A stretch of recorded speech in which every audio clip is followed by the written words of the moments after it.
Dale, Rey. Te he dado 3 cues ya, te he dado 3 historias y el tipo no arranca. No arranca. Dale, Rey. ¿Qué otra pregunta te puedo hacer? No, está bien, Vanessa. No, vamos de nuevo, porque este lo vamos a hacer sin cortar. Lo vamos a empezar en el minuto, Reinaldo. Búscate el minuto 9, 10 y empieza por ahí. Estamos en el Sheraton hoy, es tempranito. Antes de que Rey se vaya a viajar, se va el sábado. Rey, ¿para dónde tú vas? Yo voy para California. Voy a hacer una visita por allá a familiares. Mi hermana. Ok, muy bien. Y voy con mi sobrino. Si tiembla la tierra, ya sabes, no es María, sino que estás en California. ¿Está bien? María no tembló, sí. ¿A ti te tembló? Bueno, María? no me tembló. Bueno, la gente le tembló hasta el espíritu aquí.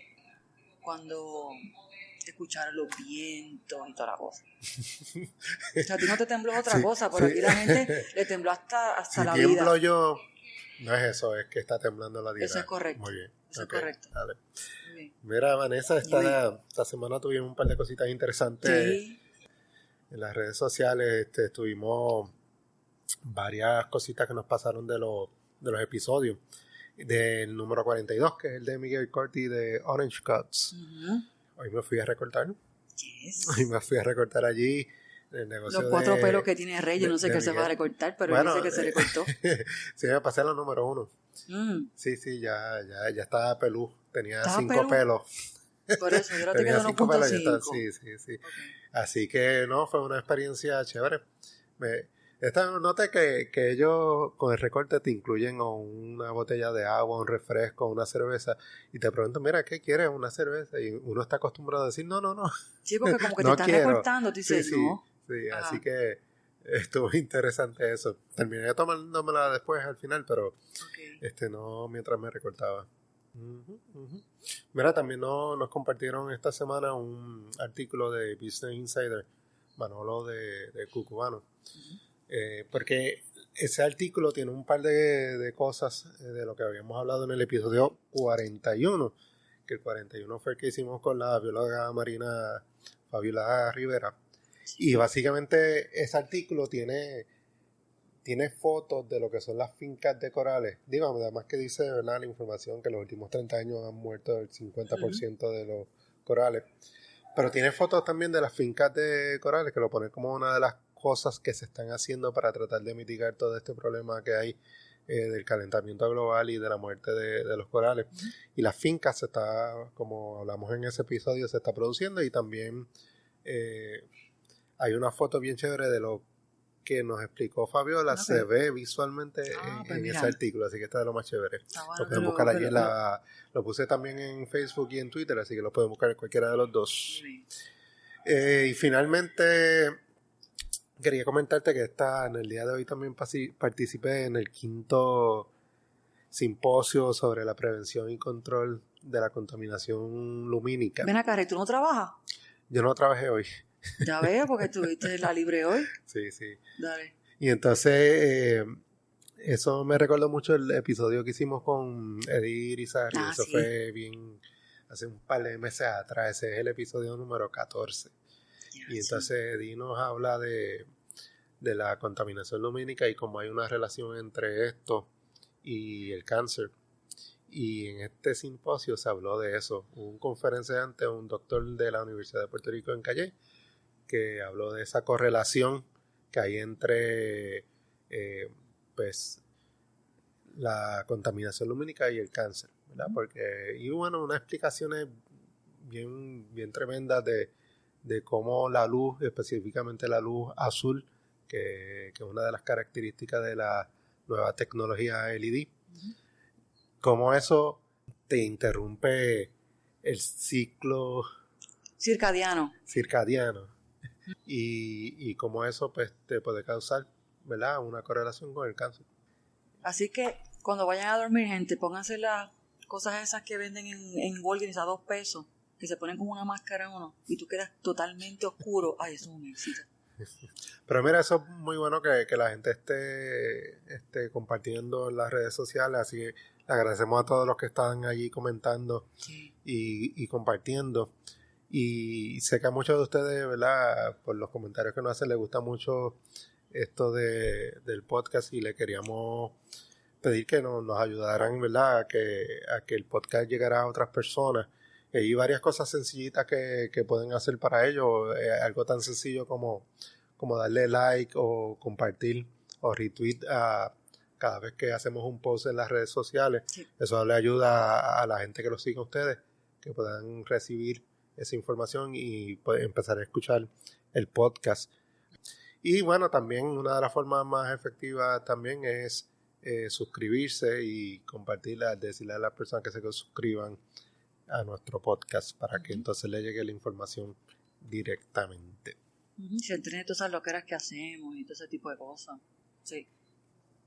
El sábado pasado estuvimos con David Carrasquillo y le habíamos comentado en el episodio pasado que estuvimos un montón de rato hablando con él.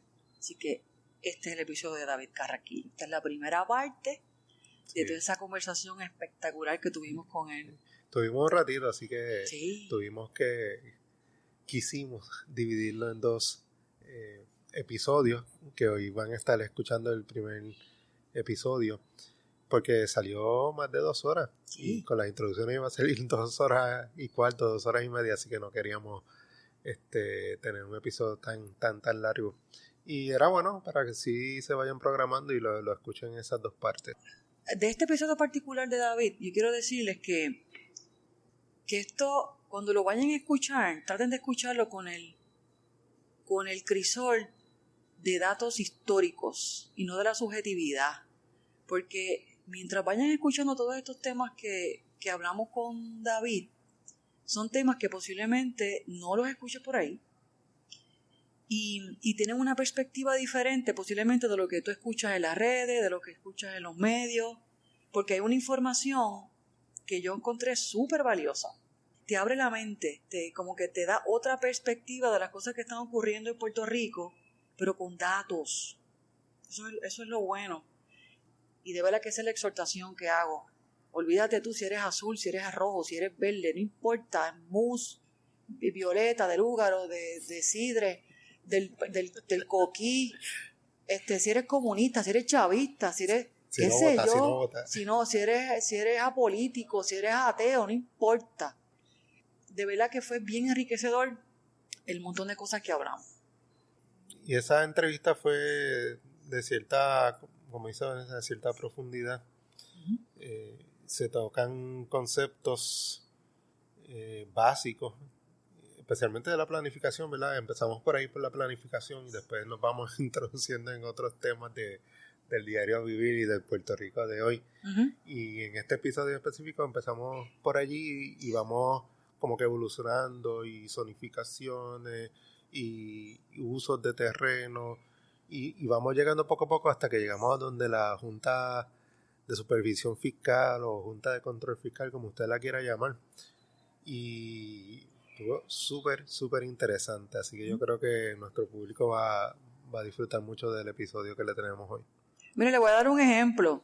Voy a ir un poquito de los temas que abarcamos durante toda esa primera parte. Okay, vamos a hablar de la primera parte, porque la segunda parte estuvo igual de interesante. Se habló del objetivo de la Asociación de Planificación de Puerto Rico. David nos explicó un poquito sobre eso. ¿Cuán necesaria es la burocracia en Puerto Rico para propósitos de evitar el desorden en la planificación? Así como lo están escuchando, gente. El modelo de planificación en Puerto Rico, que data del modelo americano, ¿ok? Muy distinto al modelo español que estaba antes. Habló de las 3 áreas fundamentales de la planificación y cómo en Puerto Rico se han desvirtuado las 3 áreas principales de la planificación. Habló de cuán abarcadora es la profesión de la planificación en Puerto Rico y todas las áreas que se deben dominar para que tú puedas ser un buen planificador. Habló de la disparidad entre el modelo tradicional de la familia que la Junta de Planificación de Puerto Rico utiliza para sus estudios y la diferencia de cómo está constituida la familia moderna en Puerto Rico, que es totalmente diferente. Cómo puede afectar el Airbnb, el famoso Airbnb, que es que es el alquiler de propiedades, y cómo eso pudiera afectar en el desarrollo de un área o de una comunidad. Así que yo estoy segura que tú jamás vas a pensar eso hasta que escuchas a David. ¿Qué significa la especulación? Y cómo esto puede afectar el desarrollo económico de Puerto Rico. David te explica qué es la especulación. Habló también de la candela que hubo con las 7 reservas naturales, que en este gobierno firmaron una orden ejecutiva para eliminarlas, y David te explica qué fue lo que ocurrió. Bien interesante esa parte también. La diferencia entre lo que es una reserva agrícola y una reserva de conservación, también nos habló. De la sustentabilidad alimentaria. Bueno, hablamos de un montón de cosas, gente. Lo que le estamos dando es como que un hint, unas cositas ahí para que ustedes sepan lo interesante que estuvo la entrevista. Así que esperemos que la disfruten, y ya saben, la semana que viene vamos a tener la segunda parte de la entrevista con David.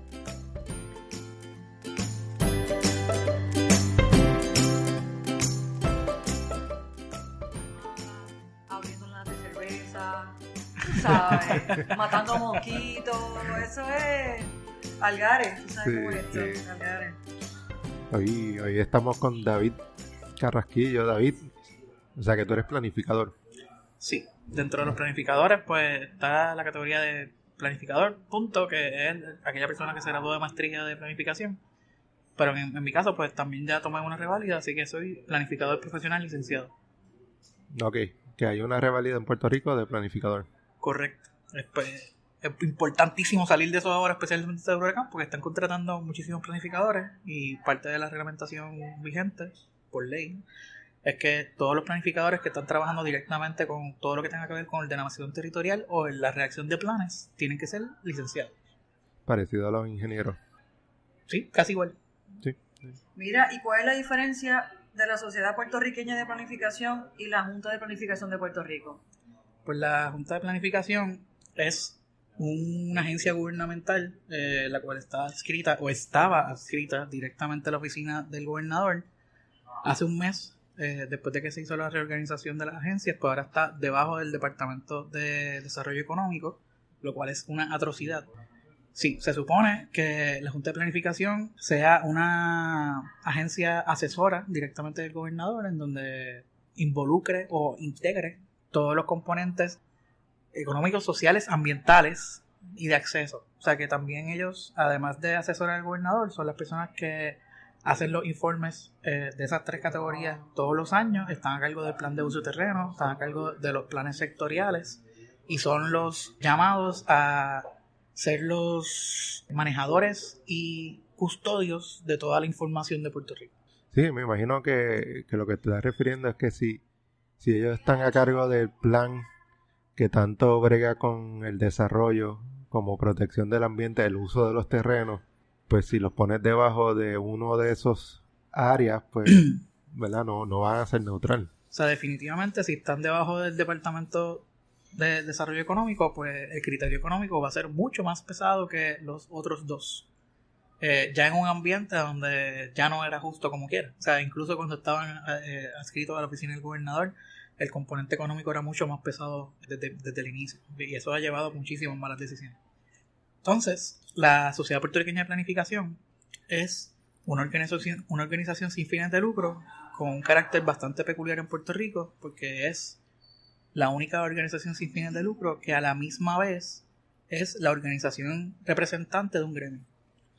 Eso ha sucedido de esa forma, ya que no se ha aprobado la colegiación de los planificadores, a pesar de que prácticamente casi cualquier otra profesión ya está colegiada. También tiene la peculiaridad de que es una profesión la cual tiene solamente una organización que lo representa. En muchas ocasiones se dividen entre diferentes asociaciones, cuerpos, consejos, sociedades, etcétera. En el caso de los planificadores, somos solamente una. También es peculiar en el sentido de que nosotros, reconociendo que la planificación es una profesión bastante distinta a las demás, nosotros no somos la sociedad de planificadores ni la asociación de planificadores. Somos la sociedad de planificación. Y parte de nuestros miembros, incluso parte de nuestra junta, pueden ser personas que no sean planificadores. Pueden ser personas que simplemente simpaticen con la idea de la planificación y el bienestar común. Entonces, tanto mediante reglamento como en nuestro código de ética, nosotros hemos asumido el que el norte del bienestar general del país va por encima del bienestar general del gremio. Así que eso es una decisión que probablemente se tomó en el 57 cuando se hizo la Sociedad Puertorriqueña de Planificación, pero a mí me honra muchísimo que ese sea el flow de la organización, porque pues en procesos como el que se está dando ahora de recuperación después del huracán, pues nosotros de forma constante hemos estado abogando por una recuperación justa, cuando otras profesiones pues lo que están buscando es el billete o acomodarse dentro de esos procesos para el bienestar de su gremio. Estoy haciendo comillas con mis dedos porque pues es bastante descabellado que se usen procesos donde la gente está sufriendo para que un gremio se haga de dinero. ¿Por qué tú estudias planificación, David? ¿De dónde viene eso? ¿Cómo yo llegué a planificación? Pues como todo estudiante perdido. Yo no estaba muy claro de lo que yo estaba empezando a estudiar. Esto en el 2009, esto fue los otros días. Soy un nene. Chamaquito, sin pollo. Pues todo el mundo llega a planificación sin tener una idea muy clara de lo que es. Ya ese profesor se retiró, pero estaba el profesor Navas, que te daba la primera clase de teoría, y tradicionalmente el 25% de los estudiantes se daban de baja de todo el programa porque no daban pie con bola con lo que era la planificación. Pero la planificación pues hace diferentes cosas. O sea, nosotros en términos generales lo que hacemos es introducir de alguna forma, o tratar de introducir la racionalidad o el sentido común dentro del proceso de toma de decisiones. Así que para eso hay diferentes campos dentro de la misma planificación en donde analizamos y producimos conocimiento, ya sea transformando datos en información, como también jugamos roles políticos de conocer cómo se hacen las cosas y nosotros empujar esos procesos de alguna forma. También tenemos que tener un dominio de todo el aparato administrativo legal para que las decisiones que se tomen vayan acorde con las leyes y los reglamentos.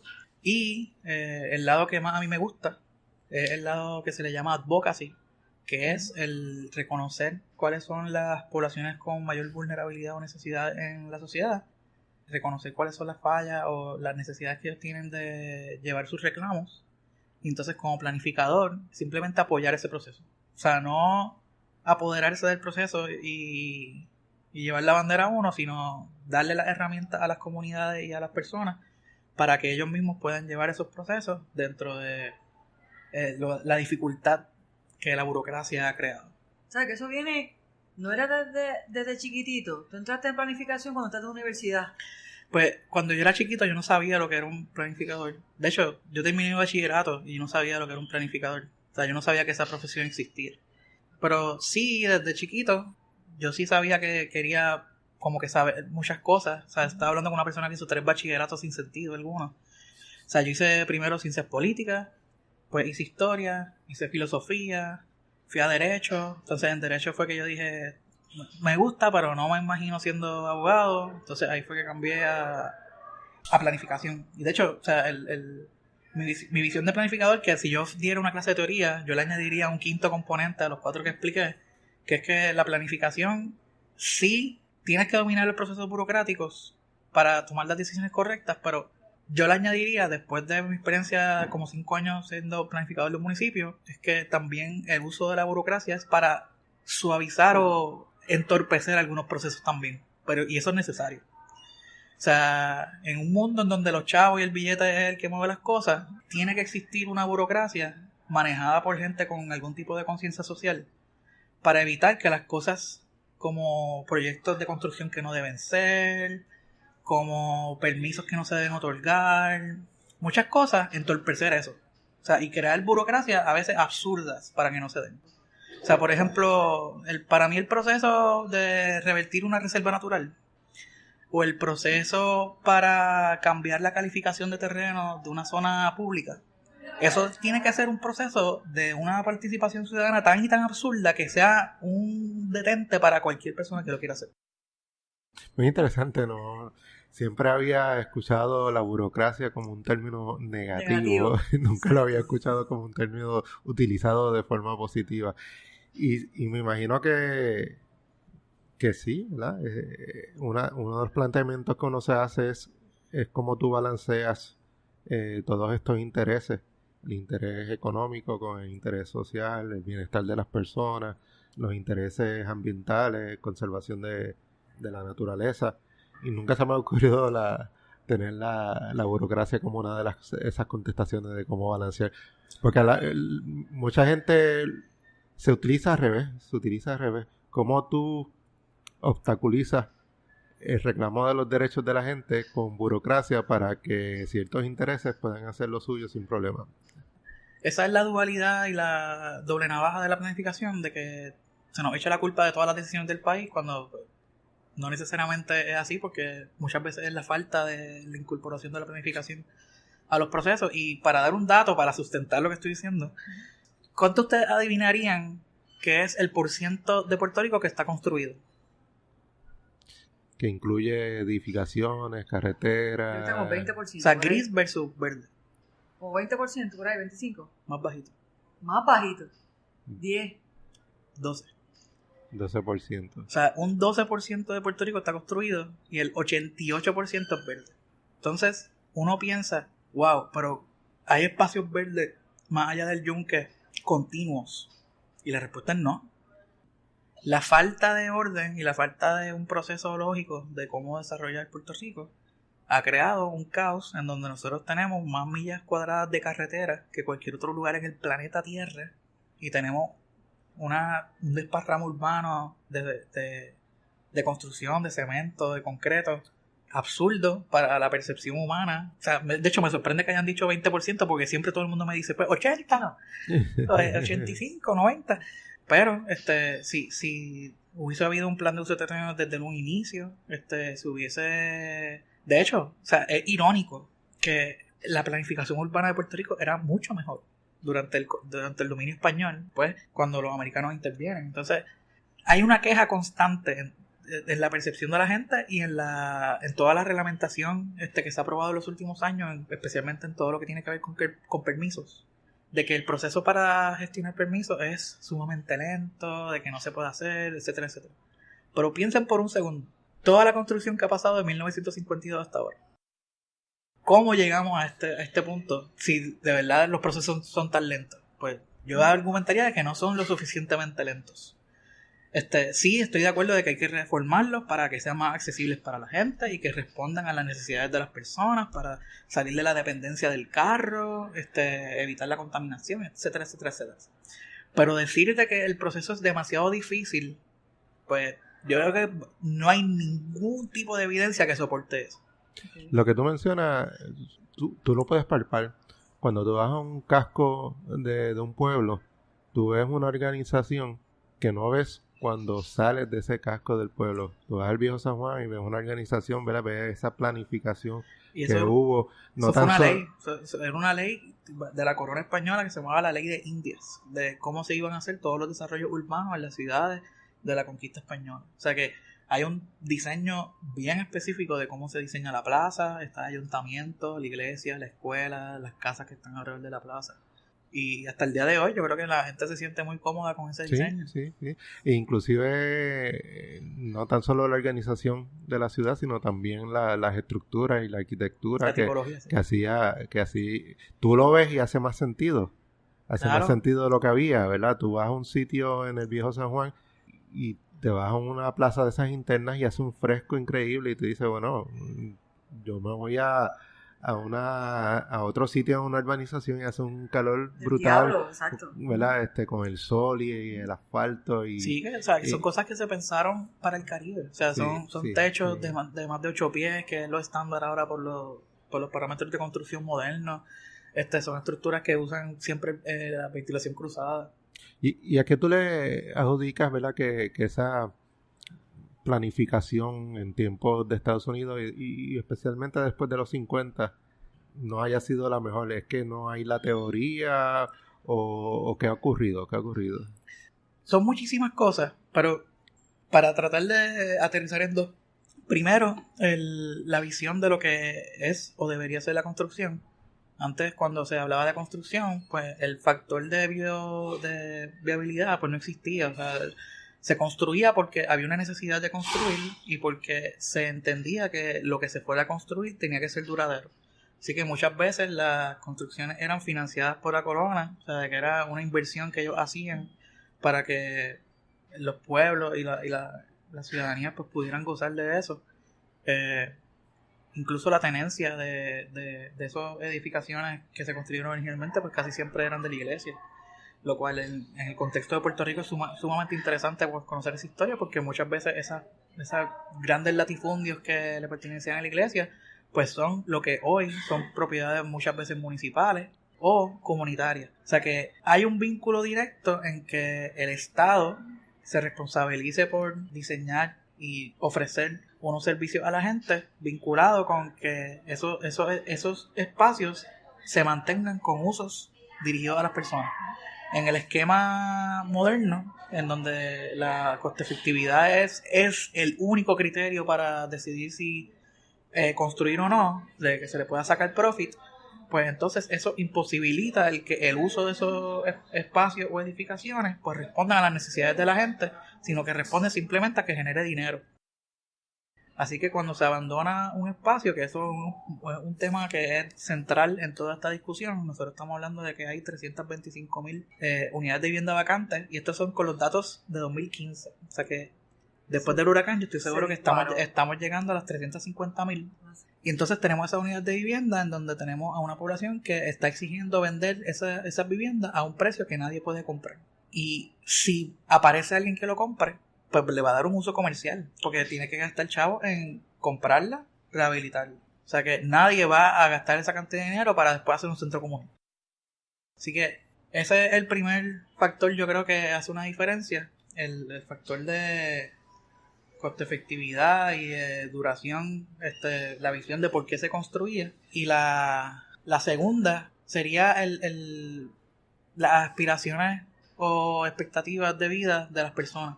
O sea, yo creo que antes había una percepción bastante común de que las casas y los negocios, pues uno las hacía según las necesidades de las personas. No era un negocio el construir. O sea, no era un sistema en donde yo me dedico a hacer vivienda para hacer mi profit. Correcto. Sin embargo, ahora pues es todo lo contrario. Incluso el indicador principal de desarrollo económico, de crecimiento económico, ojalá fuera desarrollo. El indicador principal de crecimiento económico en Puerto Rico es la venta de cemento. Que eso es un problema. O sea, si nosotros el fin, o sea, si el fin es construir y el fin no es dar el servicio de la construcción, o sea, el fin no es el uso, el fin es la construcción en sí misma, pues eso es un problema, porque estamos estancados en este ciclo vicioso de que el objetivo es crecer. Y obviamente pues sabemos, o sea, cualquier persona que sepa sumar 1 más 1 es 2, sabe que no se puede crecer eternamente. O sea, el crecimiento en un planeta donde los recursos son finitos, pues tiene un fin.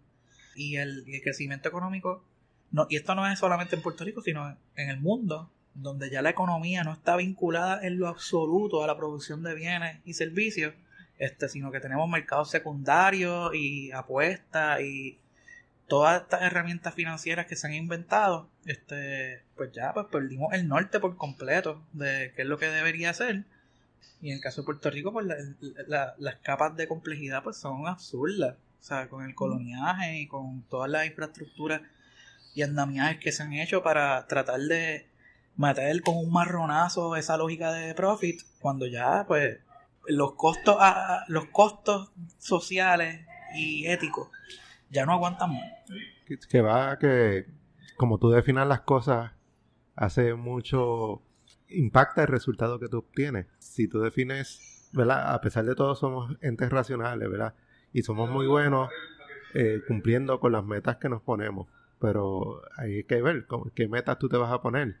Si la meta es el desarrollo económico, y entonces lo estoy haciendo con comillas en el aire, que es como tú dices, crecimiento económico, y es desarrollar el valor económico, pues somos buenos desarrollándolo, pero realmente es lo que queremos. Y ahí es que viene, me imagino que que la diferencia entre el desarrollo que había antes y el desarrollo que hay ahora, que costo efectivo y demás, ahí es que salen los planes de uso de terreno que pretenden obtener algún tipo de balance entre lo que debería ser las metas sociales y las metas ambientales con estas metas de desarrollo. Y me imagino que el plan de uso de terreno debería ser algo diferente a lo que ha sido, ¿no? Eso es una conversación, yo creo que es bien nerda de entre planificadores, pero que a mí me encanta. Por ejemplo, o sea, son tantos los factores que uno tiene que tomar en consideración a la hora de tomar decisiones, pero con un menú bien limitado de opciones de cuáles son las herramientas que yo uso para planificar. Porque uno hace un plan de uso de terreno, el cual yo creo que nadie te va a debatir, bueno, ningún planificador o persona que tenga el bienestar común de frente te va a debatir de que sí, definitivamente hace falta un plan de uso de terreno. Pero, ¿qué herramienta usa un plan de uso de terreno? Pues la clasificación de suelos, las calificaciones, las zonificaciones, programas de derechos de desarrollo. Entonces, el modelo de zonificación que nosotros hemos heredado de forma colonial, pues, es el americano. Entonces, es un modelo que está 100% basado en la segregación de uso.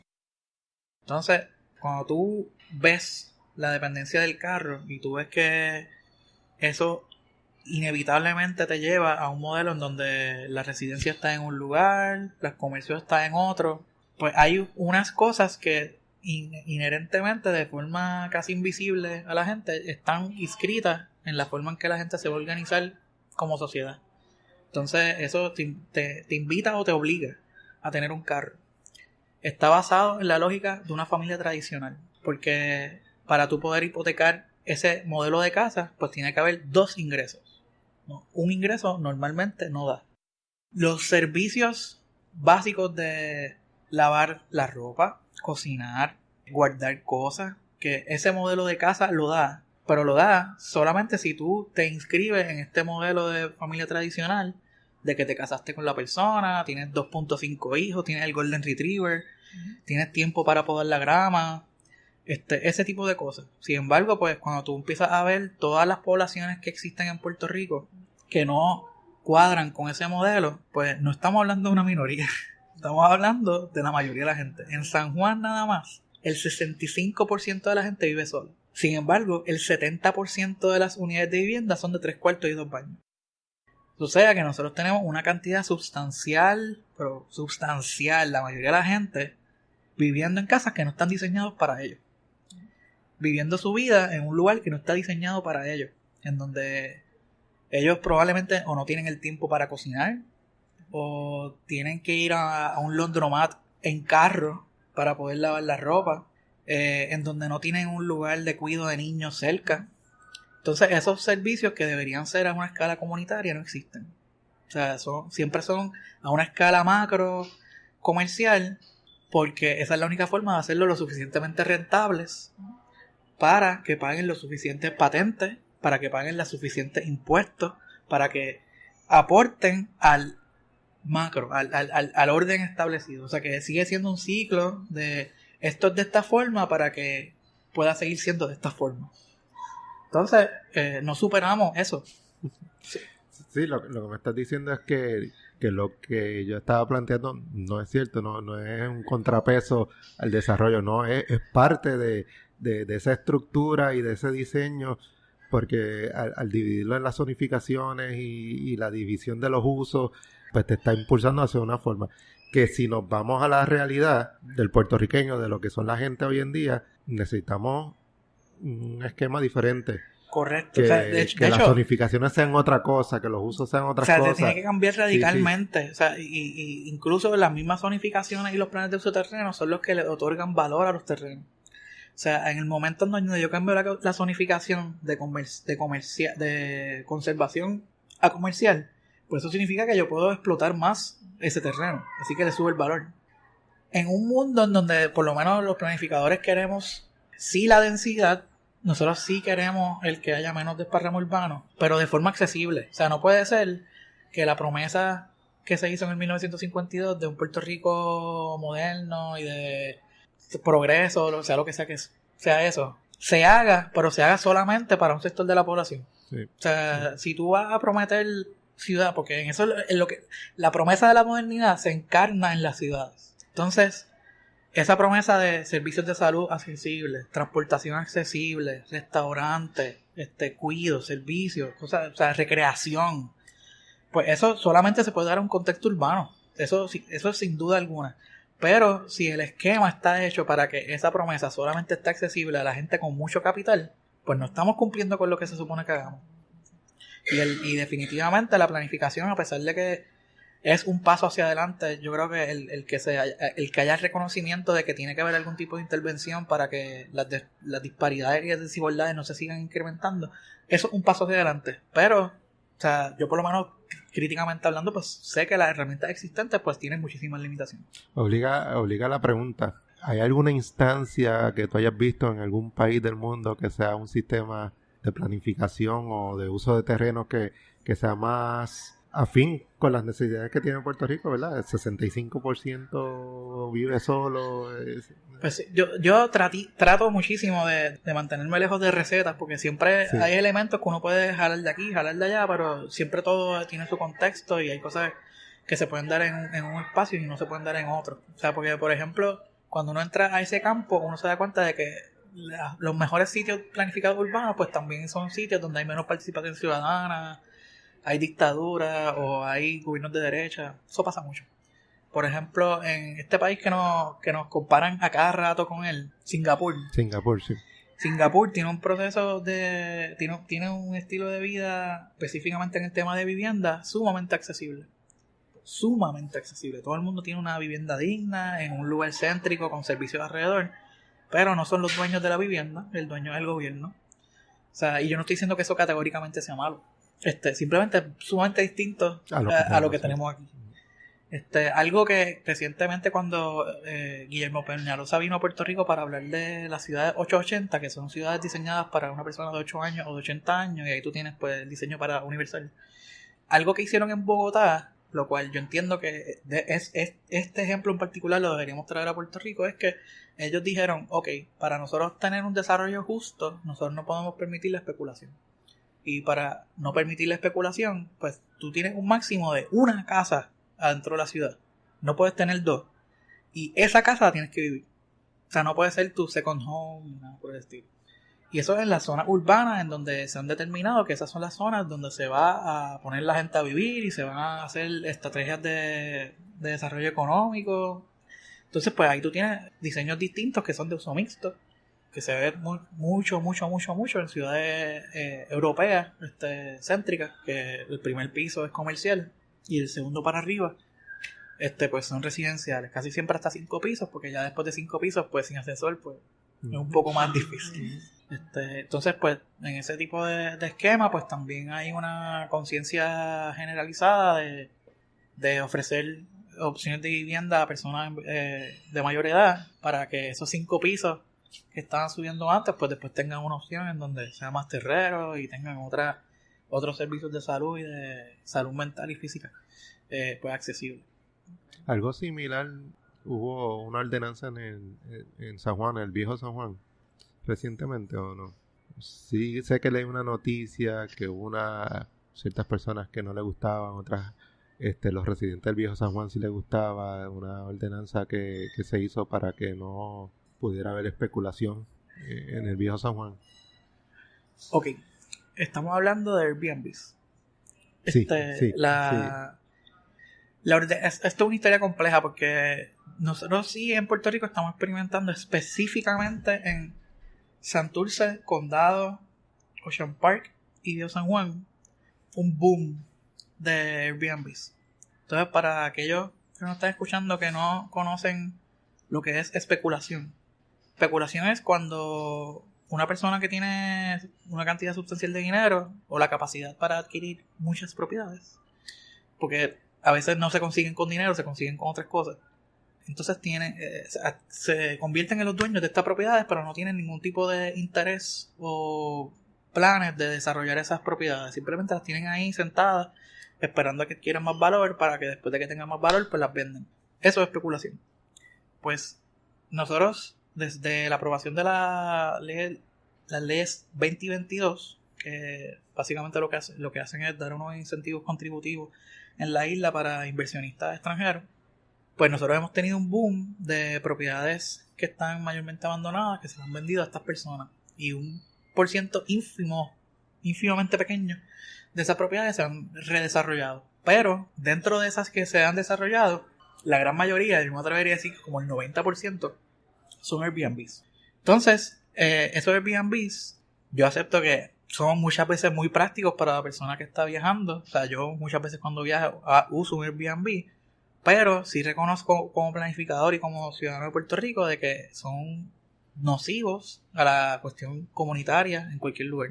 El cambiar el uso residencial a Airbnb, que es básicamente convertirlo en un hotel, cambia la dinámica de la escala comunal o local, porque ya pues primero los negocios que están ahí no tienen la misma clientela. O sea, negocios tradicionales de servicios comunitarios como una farmacia, una panadería, una barbería, pierden el sentido. O sea, dejan de tener clientes, o sea, se convierten en nada y quiebran. Lo cual produce más espacios abandonados que probablemente van a ser más Airbnbs. Entonces, en términos de seguridad, pues crea otro problema porque pues la teoría básica de planificación es que mientras más dueños del lugar vivan en el lugar, pues más mantenimiento se le va a dar porque lo pueden ver, lo pueden notificar, lo pueden accionar, gestionar. Pero si tú tienes una población fantasma que no vive allí y que no le importa si se degrada el lugar, pues se degrada el lugar. Entonces, se vuelve mucho más complejo porque hay asuntos de, por ejemplo, acceso, gentrificación. Entonces, un espacio que a lo mejor tú podrías rentar o pagar una hipoteca. Vamos a decir que tú estás rentando. Pues vamos a decir el Bio San Juan que tú estás rentando por $800 un apartamento donde tienes un cuarto, un baño. Pero se convierte en Airbnb, pues el dueño del negocio dice: diantre, en vez de sacarle $800 mensuales, yo le puedo sacar, rentándola menos días, le puedo sacar $3,000 al mes. Pues tú sabes qué, yo voy a sacar al inquilino que yo tengo allí, que me está pagando $800, y lo voy a poner para la renta. Entonces, los precios de las que se mantienen a la renta suben, porque hay menos oferta en el mercado. Y las personas de por sí que quieren vivir en el lugar, pues no lo pueden hacer porque es menos accesible. Entonces, pues cambia la atenibilidad de ese espacio y cambia también el perfil de cómo está diseñado el espacio, porque ahora en vez de tener la panadería va a tener un restaurante, en vez de tener la farmacia va a tener el dispensario de cannabis medicinal super orgánico, friendly, hipster. Entonces, pues esos son los cambios que pues son súper problemáticos para una visión de planificación, porque no hay forma de llamarle otra cosa que no sea un trasplante de una población a otra. Entonces, pues, la pregunta clave de, ok, esto te genera más dinero o ingresos para el municipio o para el estado, y a lo mejor el gobierno lo ve cool, pero ¿para quién tú planificas? Entonces, ¿es para la gente o es para el municipio? ¿O es para recaudar fondos? O sea, ¿para qué se hace gobierno? Y la ordenanza esa es para disminuir la cantidad de... No llegué, me fui en el viaje. Pues la ordenanza es, que esto fue un papelón, no hay otra forma de decirlo. La oficina de planificación había recomendado el que se hiciera una reglamentación para decir, ok, esto es lo que vamos a hacer con los Airbnbs. Y había muchas sugerencias, y la cual ninguna se adoptó del todo. Pero se decidió para hacer esta vista pública para hacer una moratoria a los permisos de Airbnb. Pero el catch y el papelón es, tú no puedes hacer una moratoria a algo que no existe. O sea, si nosotros no tenemos un permiso de Airbnb y esa gente está al garete, ¿a qué le estamos haciendo una moratoria? Entonces, pues fue una actividad fútil, fue una vista pública que mucha gente se ve bien molesta. Porque, pues, ¿qué salió de allí? Nada. O sea, los que están haciendo Airbnbs, pues siguieron haciendo Airbnbs. Y de hecho, los que estaban en el proceso en el futuro hacer un Airbnb dijeron, espérate, esto lo van a regular, lo tengo que hacer más rápido. Lo voy a hacer ahora, exacto. Entonces los vecinos de San Juan pues están obviamente súper molestos. es una situación bien complicada porque como no está regulado, pues tú tienes hoteles que también están en Airbnb. Y entonces los hoteles que se han mantenido puros y que no quieren... Porque es ilegal, o sea, para un hotel ponerse Airbnb. Entonces ellos, pues hay unos que están abiertamente ilegales porque como nadie está fiscalizando y implantando ninguna multa en eso, pues lo están haciendo. Y la gente que está cumpliendo la ley, pues también está molesta porque estos hoteles también, los hoteles y los Airbnbs y los hoteles que son Airbnbs le están tumbando también clientela. Ahora, eso no solamente está pasando en San Juan, yo presumo que está pasando en otros municipios. ¿Tienes conocimiento de...? Pues sí, o sea, porque nosotros hicimos un análisis espacial de dónde están todos los diferentes Airbnbs en Puerto Rico y aunque está pasando en muchos lugares de la isla, la realidad es que se concentra, pero a unas escalas totalmente distintas en Santurce, Condado, Shan Park y Villa San Juan. Yo te tenía una pregunta que tiene que ver con las reservas naturales. Hago una candela hace poquito, hace 2 o 3 semanas atrás, en términos de ¿te acuerdas que hubo 7 reservas naturales que Ricardo Rosselló las quitó y fueron las mismas reservas naturales que Agapito hace varios años atrás las puso como reservas naturales? ¿Sabes? Explícame ese revolú de que yo quito y pongo como me da la gana. Ok, el argumento de Ricardo Rosselló a través de la presidencia de la Junta de Planificación, que son los llamados a defender el plan de su terreno y las diferentes reservas, y como dice la ley, con la máxima protección posible. O sea, lo dice así. Y la máxima protección posible es ley, plan, reglamento, ordenanza, vista pública, participación ciudadana, notificaciones, toda la burocracia de la que estábamos hablando antes. Entonces el argumento de Ricardo Rosselló es que esas reservas cuando se declararon, se designaron, no cumplieron con el rigor de la ley para declararse. Irónicamente, él hace una ordenanza ejecutiva que es el menos rigor posible para quitarlo. Entonces, la Junta de Planificación, a través de emails que hemos compartido con ellos, pues nos han dicho de que ellos simplemente quieren volver a hacer el proceso para que esté en ley. Pero el proceso de participación lo están haciendo después de que tomaron la decisión, lo cual no hace ningún sentido ni administrativo, ni legal, de ningún sentido. Simplemente es como un show of power de, mira, yo puedo eliminar esto con una firma. Pues nosotros en la Sociedad Puertorriqueña de Planificación hicimos una investigación de si en efecto había cumplido con lo que se exige la ley para las designaciones, y la cosa es que sí, totalmente cumplieron. Nosotros encontramos los récords de las vistas públicas, encontramos las resoluciones en la legislatura, encontramos la firma del gobernador, encontramos la declaración, la resolución administrativa que hizo la Junta de Planificación. Todo eso se sometió. De las 7 reservas. De las 7. Las chequearon todas. 7. Para darte el detallito, hubo una que no tuvo vista pública, pero no requería vista pública porque era propiedad municipal, era propiedad del gobierno. Y de las 7 había una que era una reserva agrícola, todas las demás eran de conservación. Para simplemente dar el detalle. Pero cuando uno sigue buscando y buscando y buscando, ahí es que uno se encuentra de los chismes y de qué fue lo que pasó en el nitty-gritty.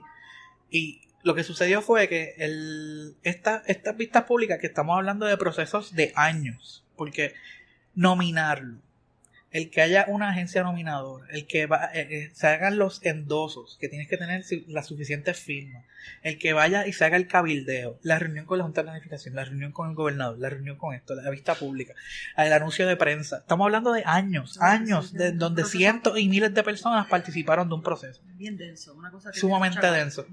Pues la cosa es que, o sea, lamentablemente, porque a mí no me gustaría que fueran así, pero muchas cosas se acumulan para las últimas semanas del cuatrenio, porque hay el miedo de que todo ese proceso de años se muera cuando cambie la administración.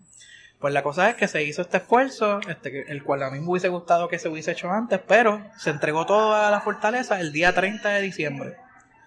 Y el 30 de diciembre se hizo todo, se firmó, se hizo todo en ley. O sea, no hay ningún argumento que valide la versión de que se hizo mal. Sin embargo, la firmaron, pero para meterlo en el sistema, que eso es simplemente hacer el registro. O sea, esto no es lo que dice la ley. O sea, lo que dice la ley es que lo firmen. Pero entrarlo al sistema lo hicieron el 1 de enero. Entonces, basado en eso, ellos están diciendo, mira, podemos agarrarnos de aquí y decir que este proceso no se cumplió. Entonces, eso es terrible, porque es como coger un tecnicismo, estirar el chicle y decir, nosotros, cogiendo este argumento súper banal, podemos revertir todo un proceso que miles de personas se han visto involucrados. ¿Para qué? Para beneficiar económicamente a esta persona, o para implementar una visión de gobierno desarrollista, o para fomentar las privatizaciones, porque eso es lo que están haciendo.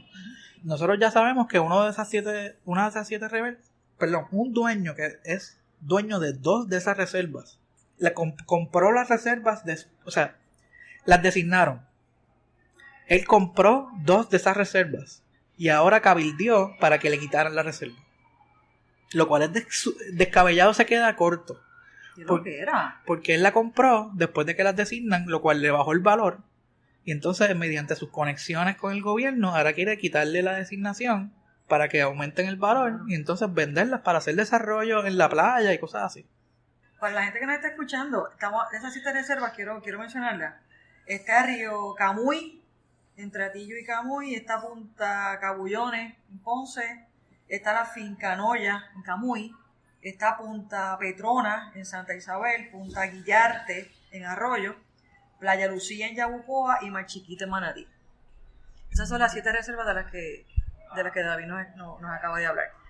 Entonces, y finalmente se firmó la orden ejecutiva y ya se acabó ya eso está planchado.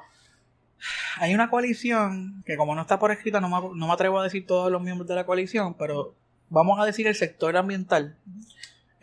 Nos hemos unido para hacer diferentes iniciativas. Inicialmente estamos cuadrando reuniones con el gobernador para ver si simplemente lo revierte. Nosotros ya le hemos hecho cartas oficiales a la Junta de Planificación, las cuales nos han contestado o por email o por llamada. No se atreven a ponerlo en una carta con contestaciones que son burradas en realidad. Pero sí estamos en la mayor disposición y preparándonos para que, si no tiene efecto positivo esas gestiones directamente con la agencia y con el gobernador, pues simplemente demandar, porque eso no se sostiene en ningún tribunal. Pero, o sea, estamos en ese contexto tampoco que no sabemos lo que un tribunal pueda... Claro. Interesante, mano. Y además de interesante, te abre como que 3 cajas de Pandora, 4 cajas de Pandora, cuando tú sigues chequeando y sigues investigando. Eso es lo súper chulo, yo creo, de la planificación, pero a la misma es terrible, porque pues para hablar de cualquier tema tienes que saber bastante de todo lo que de todo lo demás. Pero eso enriquece un montón, de verdad. Me imagino que cuando te metes y te metes en un tema y lo estás verificando y lo estás chequeando, investigando, me imagino que eso es pues sí, música para tus oídos. No, y precisamente a veces preparándome para oportunidades como esta, para ir a hablar radio, eso es que uno dice, ese documento que no he leído, déjame leérmelo. Y uno pues sigue pues sumándole a eso, y pues sí, o sea, cada día uno puede seguir vinculando temas adicionales. Y eso va un poquito con lo que hablábamos al principio, de que el 88% de Puerto Rico es verde, pero está fragmentado. Está sumamente fragmentado. Quizás el yunque es el pedazo más conservado, ¿verdad?, más grande que hay en Puerto Rico. Y estas reservas quizás tenían un propósito similar, ¿verdad?, de ir aglomerando terrenos verdes y conservándolos. ¿Qué se entiende como una mezcla saludable entre verde, ¿verdad? Tenemos el verde, pero que esté continuo, ¿verdad? ¿Cuál sería una meta para tener? Gracias al Fideicomiso de Conservación que ha hecho este análisis, porque esto yo no lo busqué. Puerto Rico, nosotros tenemos el 7% de los terrenos como reserva natural. República Dominicana tiene un 27%. Cuba tiene un 33%.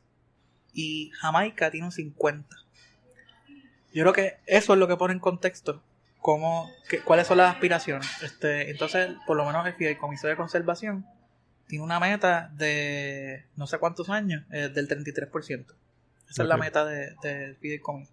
Y entonces estas reservas ayudaban o ayudan, porque todavía están ahí, ayudan a esa meta. Pues sí. También, o sea, como todo se vuelve bien complicado, porque también la palabra reserva se le ha estirado bastante el chicle, porque no es lo mismo para nada una reserva de conservación con una reserva agrícola. ¿Sabes la diferencia? Pues porque, o sea, a pesar de que en la mente de la gente el uso agrícola es este uso ahí como que, pues, back to roots, súper suave, qué sé yo. O sea, la agricultura es de los usos más abusantes al terreno. O sea, entonces, pues, por ejemplo, un terreno agrícola, yo no lo consideraría, dependiendo de lo que se esté sembrando allí, como un conector bionatural entre animales, biodiversidad. O sea, las aportaciones naturales que da un sitio boscoso, pues son sumamente distintas a las que da uno sembrado. O sea, yo para mí, yo veo el uso agrícola más como un uso casi industrial que de conservación. Y sí entiendo que debe haber muchos terrenos agrícolas, pero para mí el que sea agrícola no es conservación. Sí, sí que ese 33% que me estabas diciendo de conservación no incluye terrenos agrícolas. No debería. No debería. No debería. Sí, no, y esos porcientos en República Dominicana, son Cuba, conservación. Jamaica, no incluyen los agrícolas. Correcto. Que de hecho, para hacerle nota al cárcel, o sea, los terrenos con mayor valor agrícola en Puerto Rico están ocupados por semilleros. Que eso eso es otro problema de planificación que nosotros tenemos, donde nosotros, sabiendo cuáles son los terrenos que deberíamos estar desarrollando con la agricultura, hacer desarrollo local, darle a los agrónomos locales pues la oportunidad de desarrollar todo este mercado de comida que nosotros no tenemos y que ahora después del huracán se vuelve sumamente útil, sumamente evidente de que lo tenemos que desarrollar. Pues nosotros estamos dando subsidios en una crisis fiscal a compañías multibillonarias como Monsanto, para que ellos paguen unas cantidades nominales absurdas por unos terrenos que son los más valiosos en Puerto Rico, pero sin embargo no le damos la oportunidad a nadie que no sean ellos para desarrollar eso. ¿Qué son semilleros? Los semilleros son estos espacios cuasi agrícolas en donde se usa el terreno para desarrollar semillas genéticamente alteradas, en la mayoría de los casos. Hay algunos casos que no son genéticamente alteradas, sin embargo pues son un % ínfimo, y no están diseñados para producir comida, simplemente es para crear semillas, experimentar con ellas, para entonces repartir eso a diferentes fincas alrededor del mundo. Sí, ahí es como una producción de semillas, que esas semillas se venden. Correcto. ¿Dónde están los semilleros más grandes en Puerto Rico? ¿En qué área? Esto es el valle, el litoral sur. Esto es todo desde Santa Isabel, bueno, quizás desde Salinas hasta Ponce. Y por eso yo tenía aquí también la parte de seguridad alimentaria en Puerto Rico, y por eso, ahora que estamos hablando del tema, ¿dónde entra la parte de la planificación o la sociedad donde tú estás trabajando en esta cuestión de la seguridad alimentaria? El plan de uso de terrenos toca un poco el tema. Quizás no tanto como lo debería, porque siendo honesto, ahora mismo no estamos en un contexto político ni de planificación para entrar a ese tema cuando hay tantos otros problemas que van antes que ese. Pero por ejemplo, sí se hizo una expresión, esto fue creo que el 2015, García Padilla había hecho una expresión para dar un subsidio a la agricultura específicamente de arroz. Sin embargo, el arroz no es un sembradío que sea apto para resistir eventos como un huracán. Y ahora mismo nosotros a través de todo el litoral sur tenemos una moratoria en la creación de fincas nuevas porque no hay suficiente agua. Que esa agua existe, simplemente es que la está usando Monsanto. O sea, porque esos semilleros también usan mucha más agua que lo que una finca normal usaría. Sin embargo, a pesar de que tenemos supuestamente poca agua, el arroz es de todo lo que tú puedes sembrar lo que más consume agua. O sea, nosotros tenemos que tomar unas decisiones como sociedad puertorriqueña pues bien difíciles, pero son a tan largo plazo que tenemos que ver, por ejemplo, cómo nuestra dieta diaria responde a nuestro ambiente. Por ejemplo, en otros países vecinos como República Dominicana, pues la dieta sí responde a lo que ellos siembran. Plátano por todos lados, porque eso es lo que ellos crecen. Y lo mismo como pues en otros lugares, eso pasa muchísimo, pero la dieta puertorriqueña, en donde un plato de pollo, arroz, habichuelas, el 90% de lo que está puesto en el plato viene de afuera. No, ya eso voy. Tú dices que posiblemente esto lo estén pensando en el orden de prioridades, qué sé yo, 10, 11, 12, porque hay un montón de prioridades antes. Pero yo pienso que la explotación aquí en la agrícola y de la manera en que estamos bregando la parte de agricultura es una mierda, tú sabes. Y por eso, a eso voy.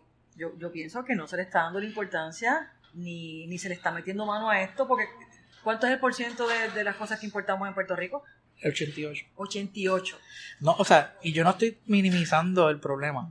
Lo que pasa es que ahí sí yo estoy convencido de que para entrarle a ese problema hay que entrarle primero al problema colonial.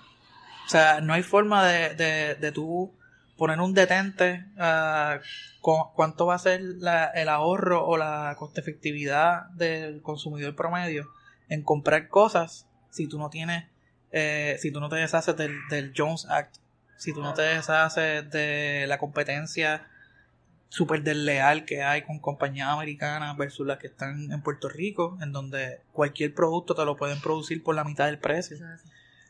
O sea que nosotros ni siquiera tenemos la capacidad para ponerle aranceles y poner medidas proteccionistas a los productos locales. Y los tratados de libre comercio que hacen con otros países que producen lo mismo que nosotros producimos y por lo tanto no se protegen esos productos de aquí. Exacto. Salido de la boca de la persona que más sabe eso aquí. Mira, a mí hay cosa que más me endiable, que yo ir a un supermercado y cuando ves el cartón de huevo, el que viene de Estados Unidos o de que fuera, el cartón te cuesta 5 cartones por 5 pesos.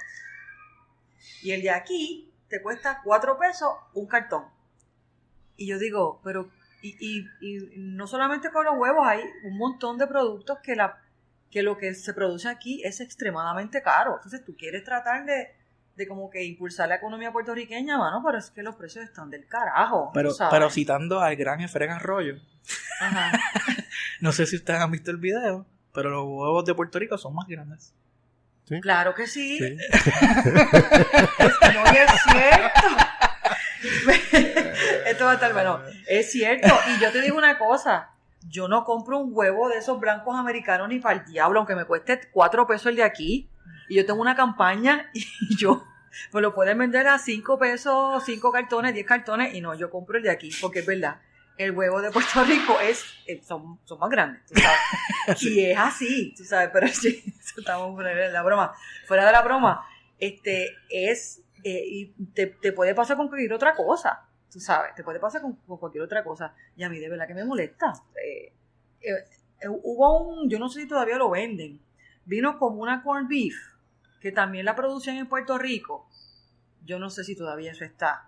Costaba carísima, 5 como pesos, 6 pesos, una ¿sí? cosa así. Entonces vas al ladito, estaba la corned beef esta que viene de yo no sé de Brasil o de dónde, a $2.50. Mira, te vas a tirar te vas a comprar la de allá de Brasil. Uh-huh. Entonces, son cosas que a mí no me hacen ningún tipo de sentido, pero obviamente. Pero también está el tema de cuál es la estructura económica que tú tienes. ¿Por qué tú vas a comprar ese huevo en el supermercado? También. Tú consigues ese huevo del país también si vas una placita pública, al mercado orgánico que hacen en la placita Roosevelt. Tú llegas allí y tú compras huevos.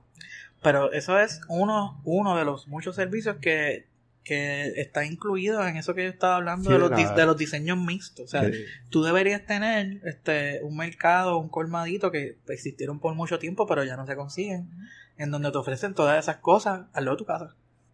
¿Qué es lo que estamos hablando? De este modelo comunitario, de este modelo colaborativo, de todo eso. Y que baja lo que tú estabas preguntando de soberanía alimenticia, ¿verdad? O seguridad alimenticia, en que las comunidades también tengan huertos comunitarios, ¿verdad? Porque no toda la agricultura tiene que ser en un valle, ¿verdad? La gente también puede producir en su casa y puede tener mercados en el que se venda lo que en esa comunidad se produce. Y que lo hay, ¿verdad? El Caimito es otro ejemplo. En Caimito hay una comunidad, ¿verdad? Que ellos siembran y la venden. Tienen su mercado para venderlo, que lo hacen 1 o 2 veces al mes. Sí. Así que yo creo que se están dando muchas instancias que no está desde el punto de vista de política pública. Estamos bien lejos, ¿verdad? Porque hay otras cosas que tienen que pasar antes. Pero desde el punto de vista comunitario, hay muchas cosas que están ocurriendo que van en esa línea, que son todas estas personas con sus huertos en sus casas o sus huertos comunitarios. Están todos estos negocios como el Nido, que en Bayamón, que es un negocio, que todo lo que compra es producido en Puerto Rico, a menos que no se produzca en Puerto Rico, sino pues lo buscan de afuera. Y están produciendo y están incluso produciendo actividades culturales también, específicamente de poesía. Correcto. Así que desde el punto de vista de política pública, gobierno, quizás no podemos hacer mucho ahora, pero desde el punto de vista de los individuos, de cada uno de nosotros, se puede hacer un montón ahora mismo. Que eso trae un tema un poco más amplio, porque incluye, yo creo que la agricultura urbana, incluye también el tema de las ocupaciones, que está vinculado al tema de vivienda, que es el tema de la ilegalidad. O sea, en tiempos recientes, yo creo que bastante antes del huracán, pero después del huracán ha explotado mucho más, es que las personas pues están haciendo esos huertos, están también ocupando espacios abandonados, están pues haciendo cosas que no hay herramientas en la política pública, ni en las leyes, ni en los reglamentos, pero que son necesidades, que son cosas que se tienen que hacer y que se están haciendo. Por lo menos la Sociedad Puertorriqueña de Planificación, dando ese pasito adelante, abiertamente ha apoyado en blanco y negro iniciativas que no son legales. Entonces, en el contexto de Puerto Rico, en donde hay tanto miedo a hacer cosas ilegales, sin embargo, nunca se ve de una forma lo suficientemente crítica el que si la ley realmente debería existir o si debería enmendarse, y ver y verse uno como ciudadano, como agente de cambio, vamos a decir, o como catalizador de esos cambios, ya que pues todo lo que es político está estigmatizado, la palabra cabildeo, cualquier cosa que tenga que ver con hablar con un funcionario se ve como mal visto. Sin embargo, yo creo que estamos en un contexto sumamente fértil, en donde es evidente que lo que existe no existe en función de la gente. A ver si ocurre así en el futuro, pero yo creo que va a haber una diferencia en el Puerto Rico antes de María y el Puerto Rico después de María. Claro. Desde el punto de vista de la gente, de la actitud de la gente, del empoderamiento de la gente, en el sentido de que antes que dependemos del gobierno y que el gobierno me dé y me provea, versus darme cuenta con el huracán que el gobierno no me resuelve nada y lo que me pasa a mí depende de mí. Exactamente. Y entonces hay mucha gente que se ha dado cuenta de eso con María. Con el huracán. Mira, si nosotros no hacemos las cosas, aquí no va a haber nadie que haga las cosas, y mucha gente lo está haciendo. Y no tan solo después de María, ¿verdad?, que la gente se ha dado cuenta, sino yo también creo que la generación que está subiendo ahora, los millennials, ya tiene esa actitud metida allá adentro en su mente, ¿verdad? Pero lo que ha hecho María es reforzarla. Siempre me recuerda a una lectura de Fanon que hice no sé cuánto tiempo atrás, que decía en un pequeño verso que uno solamente puede ver el precipicio cuando está cerca. Yo creo que ya estamos ahí. O sea, y entonces la generación millennial, la cual yo no sé dónde yo estoy, pero quizás estoy cerca, pues sí, o sea, es una generación que tiene muchísimo menos acceso a un montón de cosas y que se han dado cuenta de que pues la vida no es tal y como nos la vendieron. Tienen otra mentalidad, tienen esta visión de empoderamiento que no la tienen los viejos de nosotros, sinceramente. Y es lo que tú dices, si no lo hago yo, ¿quién lo va a hacer? Le están perdiendo la fe a los políticos. Y para mí que eso es bueno. Es bueno.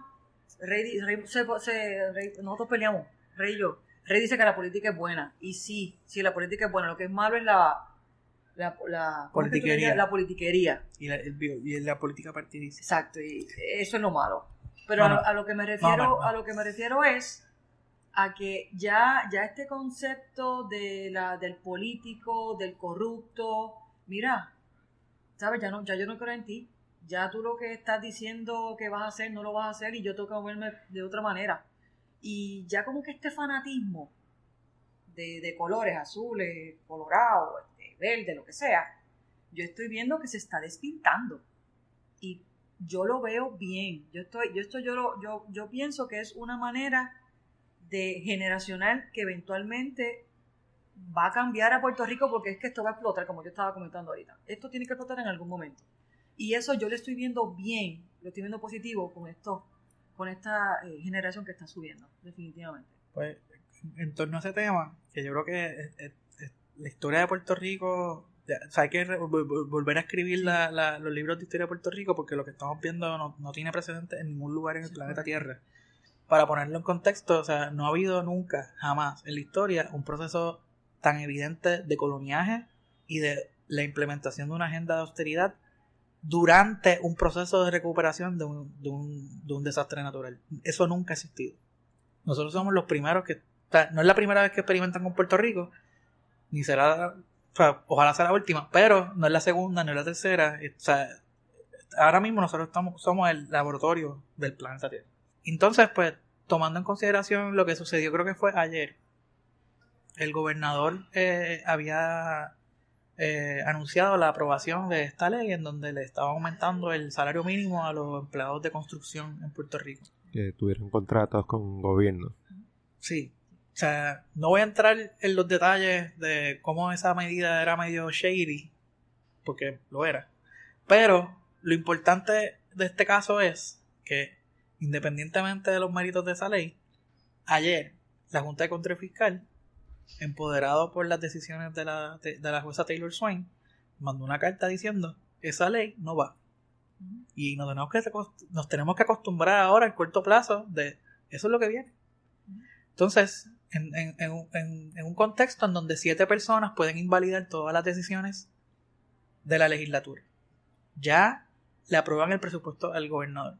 Y está sumamente claro ya con los casos insulares de que también el Tribunal Supremo de Puerto Rico está por debajo de las decisiones de este cuerpo. Pues la pregunta es, ¿para qué demonios nosotros estamos yendo a un proceso eleccionario para escoger un gobierno? ¿Para qué existen nuestras instituciones? ¿Qué hacen? ¿O qué deberían estar haciendo? Y las personas que están ahí, ¿por qué insisten en colaborar con estas cosas? O sea, ¿por qué no denuncian el proceso? O sea, y eso es, pues, yo creo que o sea, es todo obsceno. O sea, no hay otra palabra. O sea, entonces, visto desde un punto de vista de planificación, o es más, yo creo que de cualquier punto de vista, ahora mismo donde tú empiezas a ver los números de cuánto dinero el pueblo de Puerto Rico está gastando y va a gastar, porque ya salió el plan de ajuste fiscal. Entonces, nosotros estamos hablando de que solamente los costos de la operación de la Junta de Control Fiscal, sumado con los gastos de los abogados que van a trabajar el título 3 de quiebra, solamente eso representa más que todos los cortes que se están haciendo a todas las agencias gubernamentales, a los pensionados, los beneficios de los trabajadores públicos. Entonces estamos hablando de que esta gente va a estar gastando básicamente 1.500 millones en los próximos 5 años para operar una operación colonial que implica el sacrificio total de la sociedad puertorriqueña en medidas de austeridad. Voy a hacer una pausa aquí para que analice, le llegue a la mente lo que acabamos de escuchar. Me duele la cabeza.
yo hice en el fin de semana? En el fin de semana, Me dijiste que el visitaste a tu sábado. papá. Sí, pero eso fue el domingo. ¿Qué hice el sábado? El sábado. Yo no me fui en blackout. Yo sé que el sábado yo no quería hacer absolutamente nada. Como que me quería tirar en el piso. Ah, ya me acordé. Me fui de Netflix Marathon. ¿Qué viste? Vi The House of Flowers, La Casa de las Flores. Ok. Y una que se llama Cathedral. La Catedral de Sal. The Cathedral of the Sea o algo así. Ambos son de historia, algo así, ¿no? No. La Casa de las Flores es una serie mexicana que a mí me encantó, es como una comedia. Y es como que una burla a las novelas tradicionales. Y se hablan de muchos temas. Y ahí es que está un personaje muy cómico que se llama Paulina de la Mora. Y tiene una manera bien particular de hablar. Y yo me muero de la risa con esa condena. Estuvo muy buena. Son 13 capítulos y empiezas a verla y la termina porque es buena. Sale Verónica Castro y estuvo bien. Me reí un montón con esa serie, con Paulina de la Mora particularmente. Olvidé cancelar el mariachi. Te identificaste con ese personaje. Una cosa brutal. Bueno, que hay un Paulina de la Mora challenge y todo en YouTube, la gente imitándola. No, eso está viral y toda la cosa. Así que la gente que me está escuchando, que ya han escuchado o han visto la serie en Netflix de House of Flowers, saben de lo que yo les estoy hablando. Así que te la recomiendo. Es una loquera. Y la otra es esa de la Catedral de Sal. Esa es bien cruda. Esa es de los 1300, del siglo XIV. Y es la historia de cómo trabajaban allá los esclavos con los reyes y toda la cosa. Y es bien cruda, ¿sabes? Visualmente, pero está muy buena. Así que también se la recomiendo. Esa es histórica, esa es muy buena. Pero, Rey, te vas a reír un montón con Paulina de la Mora. Pero eso fue lo que hice este fin de semana. ¿Y tú, Rey? No, yo el sábado, no me quedé en casa. Fui al Viejo San Juan.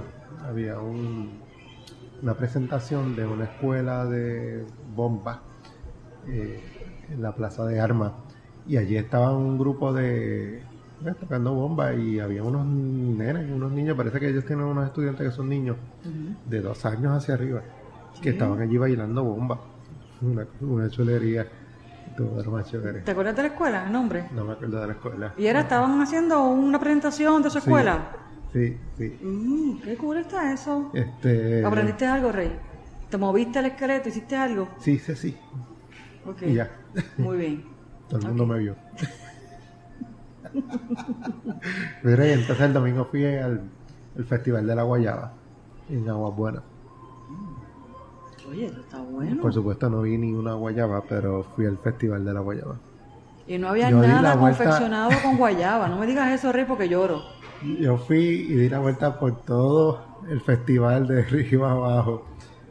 Bueno, habían cosas de guayaba, pero se ve que no era que cogieron las guayabas y las llevaron allí, sino es que este producto de Goya de guayaba o algo. Ay, no. Sí, no era. Qué cosa. Sí. Así que... Pero la pasaste bien. Eso, sí, no, porque la música estaba espectacular. Un par de agrupaciones, una de merengue, 2 de salsa. Estaba el Canario. Y muy buen show que él tiene. Okay. Excelente. Muy bien, qué bueno. Así que... Sí, que estaba de salsa, y estaba de rumba, y estaba de todo menos guayaba. Comiste todo menos guayaba. Sí. En el Festival de la Guayaba. De la guayaba. Digo, no comí de todo. Me porté bien. ¿Te portaste bien? Sí, un pincho. Ok, por lo menos. Digo, estamos hablando de la comida, con la bebida, pues fue otra cosa. Sí. Yo sé que tú eres fiel a tus rituales.